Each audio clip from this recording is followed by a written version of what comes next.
এই অঙ্কটি এসেছিল লেডি কনস্টেবল ফ্রিলি 2013 সালে। অঙ্কটিতে বলা হচ্ছে একটি বাক্সে 1 টাকা 50 পয়সা মিলিয়ে মোট 52টি মুদ্রা আছে।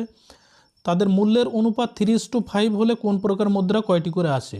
তাহলে এখানে দেখতে পাচ্ছি আমরা মূল্যের অনুপাত কি দেওয়া রয়েছে 3:5 এবং মুদ্রা তাহলে মুদ্রার অনুপাত কি হবে, মানে কতগুলো 1 টাকার কয়েন দিয়ে 3 টাকা হচ্ছে, 3 টাকার কয়েন দিয়ে 3 টাকা হচ্ছে এবং 5 টাকা হতে গেলে কতগুলো 50 পয়সা দরকার, 10টি 50 পয়সা দরকার। এটা কি হলো, তাদের মুদ্রার অনুপাত পেলাম।